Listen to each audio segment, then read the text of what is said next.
Nothing like a good soak at the end of a long day. You know, I love a good bathtub. This comes from Kohler, totally waterproofed. It's sloped. There's a drain that my plumbers hook up. But what happens when your kids overflow the drain or stuff it, and all of a sudden this runs onto this floor?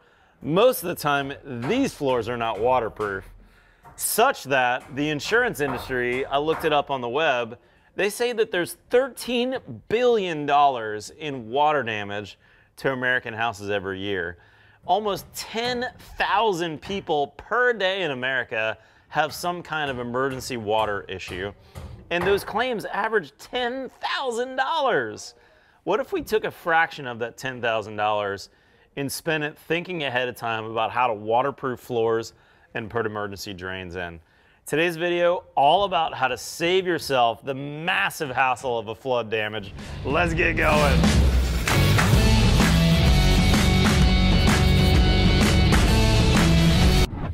All right, guys, so I'm in my boys' bathroom upstairs at my house under construction. And what are the common places where floods happen?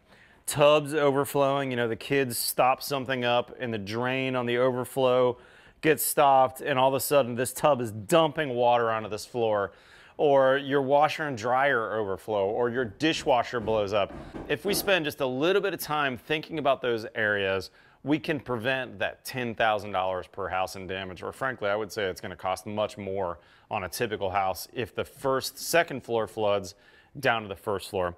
So for instance, in my boys' bathroom, I've got a beautiful Kohler wall-hung toilet and a tub here, but what happens if they do something dumb and these overflow for some reason? Why not put a floor drain in? And that's exactly what I'm doing in both of my kids' bathrooms upstairs. This floor drain will get waterproofed along with the rest of the floor later. I'll show you how to do that in a future video. I'm gonna be using the Ditra system, and I'm gonna waterproof this floor, and I'll have a drain right in the corner here, which means that I also need a little bit of a threshold. So as we come out of the bathroom into the hallway, I'm gonna have just a little bit of a lip. I'll put a marble threshold right at this location. And then if this floor gets wet, that water is gonna naturally go down the drain. Now, same thing over here. My plumbers are actually working as we speak, and we just installed my washer box up here. I've got an upstairs washer and dryer set. If those ever overflow for whatever reason, again, I'm gonna put a floor drain right here, right in the center of the laundry. I'll have a marble threshold at the door, and then any water that gets on there will come down the drain. Let's walk over to my daughter's bathroom. Same exact scenario. When you walk into her bathroom, she's got sink, toilet, shower over here. This whole floor will get waterproofed with a Ditra system, and then I've got a floor drain in the corner. Now, these drains are gonna get set by the plumbers. They'll have a P-trap in them, and depending on what jurisdiction you're in, you might need to put a trap primer in those, because that's not a drain that's gonna see a lot of water. You could run those to the outside, but I didn't want to do that. I wanted to plumb them into my sewer system. So what I'm gonna do is put a trap primer that will actually take a little bit of water from the trap under the sink and drop it into those traps. So now all those are waterproof. Now as we come down to the first floor though, I got a few other areas to show you. Okay, in the first floor of my house, this is slab on grade construction, but I do have an insulated slab top with 2 layers of subfloor on top of that. So especially bad if I get water in this area. So as I think about my water creating areas, my master bath's over here. I'm gonna have a 0 curb shower, or a curbless shower, walk-in shower. So that will be good. That whole floor can be waterproofed. I've got a water heater closet, and this is one that I really wanted to make sure I had a good drain on. And let's pause for a minute here, because this is actually, we're in process for a Schluter waterproof pan, and this might be a good way for you to potentially even do these waterproof pans yourself. So if you look at what I've got in here, this orange membrane that you see is actually a waterproofing membrane. And one of the things I like about Schluter is it's a really straightforward way that you can waterproof and make a waterproof shower, or in this case, a waterproof pan for my water heater, and you can even tile it the same day. So I already did this morning. Let me walk you through the steps. Schluter makes a pre-formed shower pan. I use their 38 by 38 square shower pan. and I cut that down to the exact dimensions of this pan where my water heater is going to go. After I cut that, then I also cut their Kerdi board. Now I use their thinner Kerdi board. That's that orange waterproofing membrane. And this is just shy of a 1/4 inch. It's probably 3/16 of an inch thick. And I mounted that on the sides. That way my plywood walls actually have a waterproof membrane on them that's ready to receive tile once I'm done. Now, one of the cool things about Kerdi is they've got these pre-formed waterproofing corners with their Kerdi band. And once I put that shower base in, which is pre-sloped, then I'm going to waterproof the walls to the floor. Now, their system's really, really good, but of course you could do this in other systems as well. You could do a traditional mud set shower in there. You could even do a pre-formed shower pan, but I wanted something that was really going to be not only nice looking, but long lasting and give me some extra support and be customized for the shape of my water heater closet. So eventually I'll have a sand and water heater tank that will drop right in there. All right guys, this is where all the money happens. This is that sweet Schluter drain, and this is pre-Kerdied. They basically have a white version of Kerdi attached to this drain already.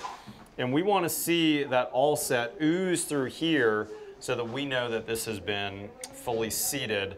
And that way when someone steps on this in the future, especially if this is shower, this is a little different because it's a water heater pan. So I put all set all the way around that collar where that foam was, and you're gonna see me squeeze this thing down now. Hopefully the GoPro is gonna get this. And see all that all set squeezing out? That's what we want.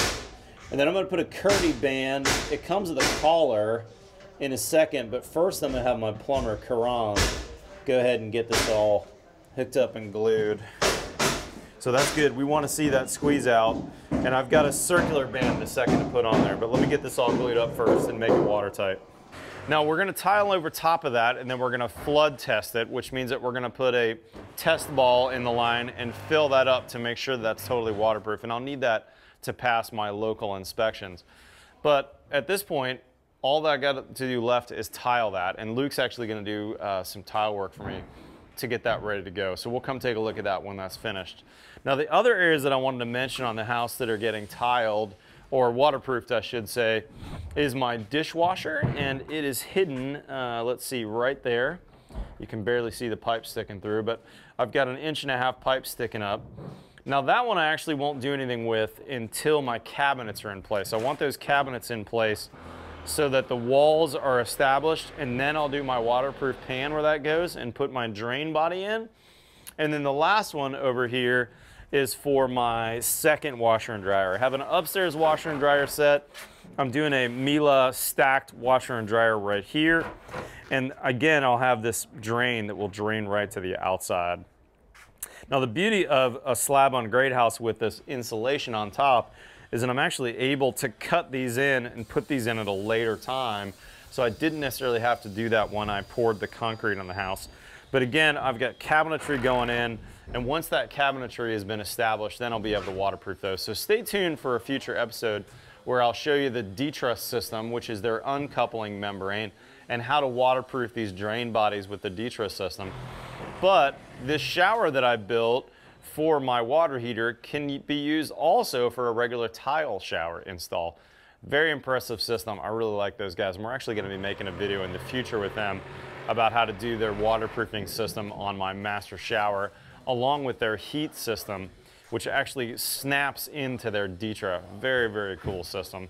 Anyways, guys, take the time, think about those drains ahead of time. And oh, by the way, while we're down here now, we can see what that drain looks like from up top. So this is actually the drain that you saw in my laundry. So you can see that's the P-trap underneath that, and then that's running into my sewer system. The guys did a really nice job on that. Guys, if you're not currently a subscriber, hit that subscribe button below. You know we've got new content every Tuesday and every Friday. Follow me on Twitter and Instagram, otherwise we'll see you next time on The Build Show.